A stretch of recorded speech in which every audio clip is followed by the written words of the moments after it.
love them. Faidha Ngaga, TBC. Statistics show that over 1,400 newborn babies are delivered yearly at the Dodoma Referral Hospital, and 20% of them lose their lives to respiratory problems. Commemorating World Prematurity Day, TBC spoke to Dodoma residents who expressed their understanding of premature babies. News report from Dodoma, read by Rose Shayo. Masaka, a pediatrician at the Dodoma Regional Referral Hospital, says that for them, they use World Premature Day to support and encourage parents with premature babies. Leo tunatumia siku hii kwa ajili ya kuelimisha wamama wote pamoja na watu wengine. We use this day to educate everyone how to care for premature babies and give them the needed support as the babies can turn out great if given vizuri kama watoto wengine ambao wamezaliwa kwa wakati. What are some of the challenges facing parents with premature babies? I was hoping to spend more time with my baby and breastfeed the baby. Dr. Shadidu Ndosia, a lecturer at St. John's University of Tanzania, Dodoma, he is one of the parents who went through a hardship of raising a premature child. Ilikuwa ni changamoto kubwa mimi na mke wangu na familia kwa jumla. It was a challenge for our family, my wife and I especially. We had to learn and ask around a lot so that our baby could live. Martha Biasagile is a doctor in the premature babies ward. She shares her practice. Watoto njiti ni watoto ambao wanazaliwa kabla ya wiki 37. Premature babies are born before 37 weeks of pregnancy.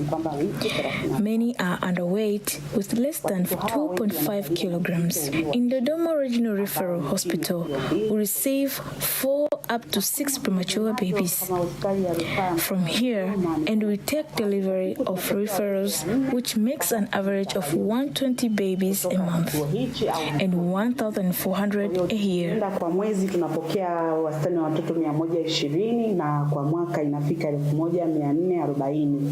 The issue of properly raising a premature baby is of great emphasis, where some think maternity leave for mothers who give birth to premature babies needs to be extended.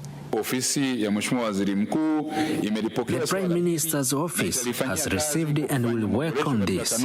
We will work on ensuring the amendments of the laws and regulations around this. We will speak to employers to make rules and regulations so that women who give birth to premature babies get their leave extended. Rose Shayo, TBC. Thank you, thank you, Rose Shayo. Simiyu region has been reported to have a huge number of bow-legged children due to long distance to referral hospital where they can get reconstruction operations. News report by Pascal Michael from Simiyu region, read by Damian Mnyikwa. A team of specialists from Wale Bugando Referral Hospital offering bow-leg reconstruction service at Sungambele Hospital in Simiyu. Mwanza used to have the same challenge, but currently the number has lessened. We need to acquired malformations of the limb, and we deal with that. But besides that, we also treat adults, female, males, with different orthopedic problems. So we are here at Songambele Hospital. We've been here for 4 days now. We have seen more than 100 patients in total, and we have operated about, so far I think I've done 15 operations already, and the operations will continue to Friday, that is 2 days to come. Father Paulo Fagan, the parish priest of Nkololo, talks about specialized services offered at Songambele Hospital, a Catholic church-run donor-funded hospital. Hospital, and we're very happy to have Dr. Nkinga here with us. I've known him since he was a very young man, long years, and it's great to have him back and in the position to help many people. If you look around the room here, this is the operating theater, and you see everything in it. There's thousands of pieces of equipment. They've all been purchased with the help of donors back in the United States. When I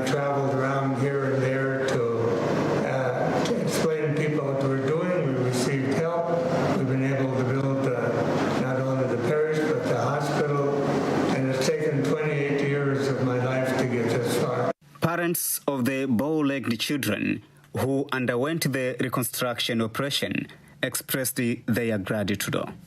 The bow-legged reconstruction boot camp main target was children under 10, sponsored by Tufuatilie institution. On to the next news. The use of technology and genetic modification of malaria parasites trade is ought to combat malaria mortality rate in the tropical nations. Speaking at the East African Policy Dialogue on Legal and Regulatory Framework Requirements for the Development and Testing of Genetically Modified Mosquitoes for Malaria Control and Elimination, the Director of Public Policy, AFIDEP, Dr. Rose Aronje, said technology will contribute to alleviating Africans' malaria burden. More on work that has started in the East African region in Tanzania and Uganda, preparatory work to develop gene-drive mosquitoes, which are, if the technology is tested well, they have potential to either eliminate malaria-transmitting mosquitoes or transform those mosquitoes not to be able to transmit malaria. So we are here with members of parliament, with the officials from governments in the region to increase awareness, expand the understanding about this new technology, because if this technology is tested and it works, then these policymakers would be the ones involved in putting in place the necessary legal and policy frameworks to actually apply this technology in the region. Importantly, a discussion to bring the region together to understand and discuss how best they can support and facilitate the uptake and use of this technology once it's available. And on the other side, to prepare to support the field research for these technologies, because the use of genetically modified mosquitoes to control malaria has been successful in the laboratory. Chairperson of the Social Services and Community Development Committee of the Parliament, Stanislaus Nyongo, and representative from Zanzibar said malaria is still a challenge to many African countries and actions to tackle it are of great need. We are discussing with the scientists and we politicians to find how we can make a law, how we can make regulations to make sure that we don't violate those international community protocols. The government is expecting to pass law aimed at protecting personal data and setting minimum conditions for the collection and processing of personal data. Bakari Msuya reports. The information and communication stakeholders met in Dar es Salaam today for a stakeholders meeting about the tabled bill aimed at protecting personal data and setting minimum conditions for the collection and processing of personal data. ICT stakeholders discussed about control of cyber crimes and safety of personal data processing in the country. Speaking on the sidelines of the session, the Director of IT Systems and Services says the government is determined to protect the information of internet users following the rise of the cybercrime in the country. As you know, our parliament has passed this bill in November, so we are going to have a law to protect personal information. And the goal is to ensure we come to establish a strong system to how the information will be collected, preserved, as well as protected. Cybercrime problem is said to be more common among university students. Hence, efforts to educate and spread awareness to them is considered. And we have realized that it is time to go and educate university students so that they can have proper use of the internet, as well as to take precautions and protect themselves. Several IT stakeholders believe the government will hear their recommendations.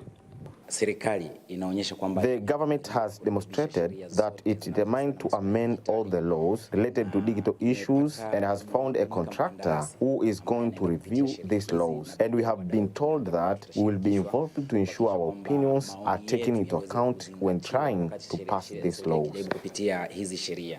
Despite the cybercrimes challenges, International Telecommunication Union, ITU, ranked Tanzania the second out of 54 African nations and set the heavens in the world for network safety. Bakari Msuya, TBC News. Thank you, Bakari Msuya. On to the next news. Tanzania Energy Co-Insurance Consortium has been launched today, paving way for local insurance companies to cover oil and gas industry need. The Deputy Minister of Finance and Planning, Hamadi Chande, has instructed the executives of insurance companies in the country to cooperate and put forward national interest. News report by Zuhura Ali, read by Gania Jumbe.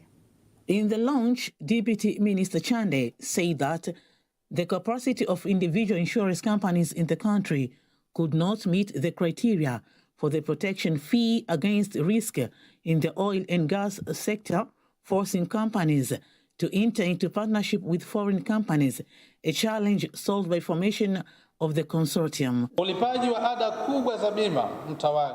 We spent at looking for foreigners insurance companies abroad. Our local companies had limited resources to cater for the oil and the gas sector. But now, this joint action of local companies, we will manage risky and retain insurance fees in the country, thus add to the national income. The Commissioner of Insurance from Tanzania Insurance Regulatory Authority, TIRA, Dr. Bagayo Sokware, said the cooperation is beneficial to the country as a whole. That's why the authority has approved it. This is a milestone since the beginning of insurance service in the country for understanding and agreeing to forge this cooperation. Through the consortium, the insurance companies can participate in the mega projects such in the Tanzania liquefied natural gas project worth $30 billion. Mradi wa ECO, East Africa Crude Oil Pipeline, wenye thamani ya $2.5 billion. The project worth of $3.5 billion and the LNG project worth of $30 billion will use the consortium in carrying out insurance in the country. Chief Executive Officer of the Phoenix Insurance Company, Ashraf Musbali, the union holders, and they believe it will bring productivity in development of the oil and gas sectors. Ghania Jumbe, TBC.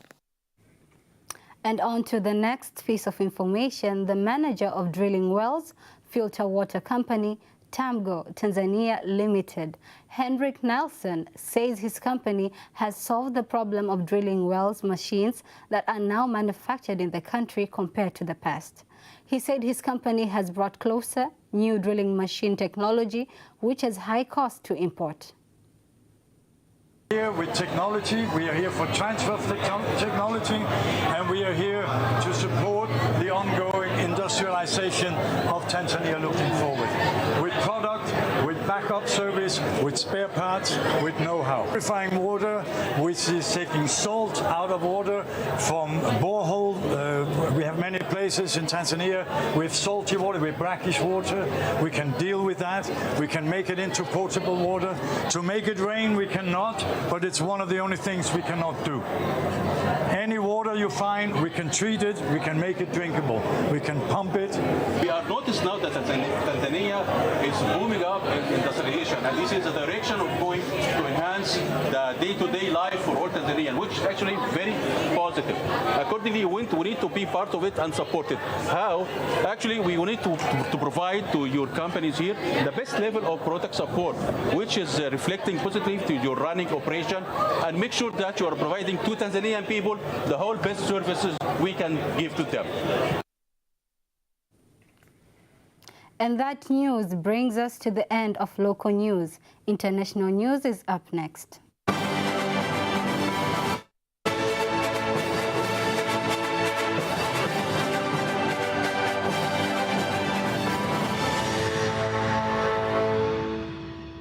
And here is international news by Nyambona Masamba.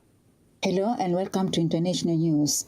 Talks to resolve the conflict in Eastern Democratic Republic of Congo DRC are due to start on Monday. The East African leaders will be gathering in Kenya capital to enable the path to stability. Now this time the civilians continue to caught in violence. People are still fleeing the Kibumba village to Goma while the fighting is approaching their village. To Europe. The UK Finance Minister Jeremy Hunt has officially declared his nation is in recession. He expressed the economy to shrink even further in the fiscal year. Hunt has laid out his plans to tackle rising inflation. He lowered that the high earners, those who were the income of $180,000 or more, will have to pay 45% in taxes. Hunt expects public spending to slow down in order to stretch in £65 billion needed for the budget. He put to increase punches, hope, and help low-income households. He has increased the import tax and oil and natural gas companies from 25 to 35%. This is expected to raise $60 billion next year alone. By 2030, we want to reduce energy consumption from buildings and industry by 15%. Reducing demand by this much means in today's prices a £28 billion saving from our national energy bill, or £450 off the average household bill. This must be a shared mission with families and businesses playing their part, but so will the government play our part. Let's go to Asian countries. Myanmar has freed nearly 6,000 prisoners, including 4 foreigners, as part of amnesty to mark the Nation Day victory. They come after a week of criticism with the military government at the Asian Summit and G20 in Bali. We're winding up to the Caribbean. The Dominican Republic is sending undocumented Haitians migrants back to their country. It is the latest wave of deportation, as well as 10,000 sent home. Gunmen and political turmoil fueled exodus from neighboring Haiti to recent months. Dominican authorities has deported more than 43,000 Haitian migrants. They have been sent back to Haiti, even those who say they have built new life in Dominica. Nyambona Masamba, TBC, Dar es Salaam. And that is the end of international news. Sports news is up next.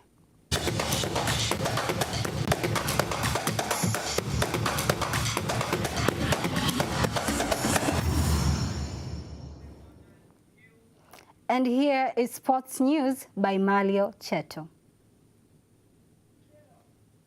Yes, through digital platform have been instrumental for promoting cultural tourism of both two countries. Speaking during the visual exhibition held in Dar es Salaam, Acting Director from Ministry of Natural Resources and Tourism, Dr. Gladson Mulai, and Chinese Cultural Councillor Wang Sping said the move will motivate more tourists from China to Tanzania. The United Republic of Tanzania will be able to promote or to prepare the activities that are related to the culture of the Chinese and even other African countries. So we are ready, waiting for the Chinese and other fellow Africans to come and visit our destination, Tanzania. 这个地方和我们这个非洲是有非常密切的这种合作。 Our event is digital platform, which is showing relationship between China and Tanzania and culture and economy of the two countries. The Digital Arts and Cultural Exhibition is a new platform that helps in destination marketing of Tanzania natural attractions. Tanzania Sports Council BMT announces general election for baseball and the softball organization and urges stakeholders to pick up the forms to contest for the different positions. Baseball and softball General Secretary Alefai Mchimbi told the TBC reporter in Dar es Salaam that the new leaders who will be elected are responsible to implement strategically the plan set to develop the game in the country. Having a 5 years development plan, the strategic plan on the table. So we need people, we need leaders, we need members who can come and move forward and translate this 5-year development plan into actions. We need to spread the game into schools, primary schools, secondary school institutions, higher learning institutions such as universities, so as we can move the game beyond where we are now today. So we humbly request the stakeholders, members to come and vie for the positions which is just announced by National Sports Council of Tanzania.